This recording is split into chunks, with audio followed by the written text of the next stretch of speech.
Okay, bibidyo ko tong panibito batsyog.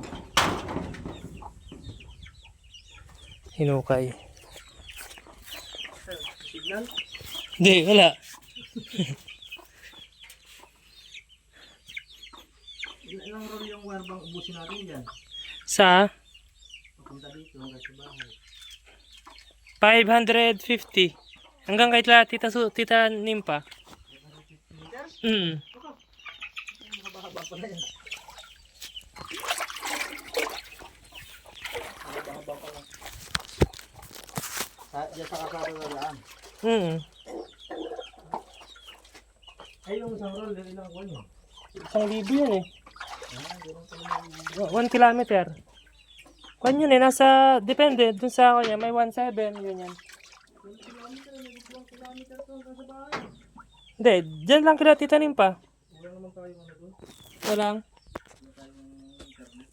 Oh, may internet si Tita Nimpa? Ay, pwede naman saksak yun. Oo. Oo.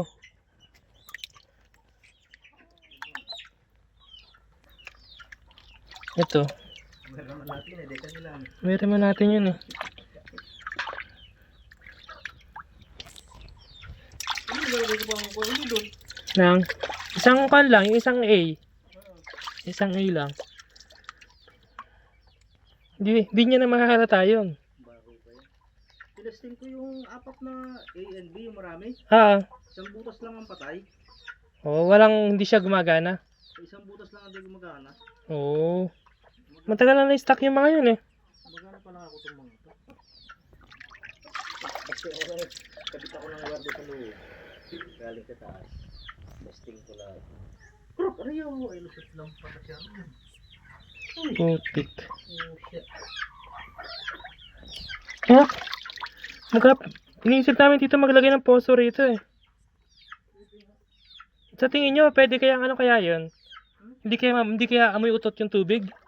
Sabi niya po, itot daw lang eh. Ito ba itong kanyo rito? Ano gagawin nyo rito? Gagawin nyo rito? Igiban.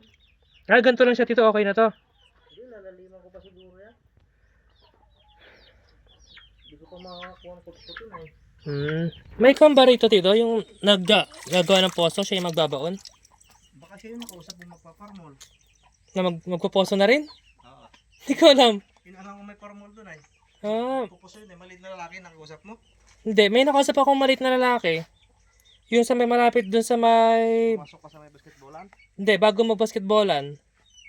Yung mataba siya. Medyo matanda na siya eh.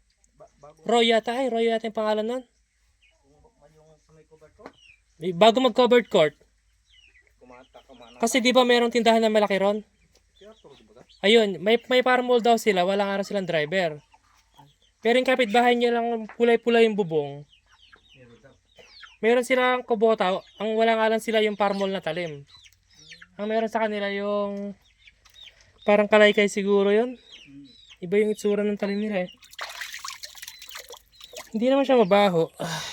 Hindi nga, hindi lang masyado nakukuha na eh. Ang kuwan lang talaga itong putik niya dito ano. Doon lang siya umaamoy eh. Pag nalimas siguro tapos ibabaw na to. Para yung tubig sa ilalim ang mapipilter, hindi na yan nasa ibabaw yung tubig. Pwede. Basta takloban daw ng plastic, sabi ni Papa mo. Plastic? Ibabaw, para yung tubig sa ibabaw galing putik, di ibabaw ba? Ewan ko, pagka gumanda yan, lalagyan ko lang ng pump.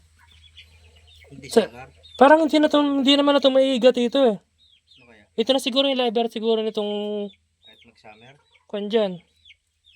Kung ito na yung level nung kanay, kalupaan. Yan, parang bukal na rin yan dyan. Kasi yung mas malalim pa yung lubog ng pispan diyan, o yung tubig ng pispan. Mas malalim pa yun diyan. Kung baga tito, kumakatas lang sila, di ba? Katas lang to ng tubig dyan sa taas. Oo, nagukay ako dyan ay, sa kabila niyang kubo. Walang bato. Walang bato? Ito mabato to ah. Itong kanya. Ang lalim na nung lulubog na yung panguha ni Papa mo, wala pang bato. Ba't nga pala mabato rito? Kung dito, guhit-guhit yata yung may mga guhit na ganun. Banlik, tapos batuan. Doon sa kabila doon, wala na naman. Oh. So, Pero nagkatubig din siya. Doon ay. Walang bato rito. Nasa lubak pa naman ako. Sabi ko para isang tuldok lang ay makabatuhan mo.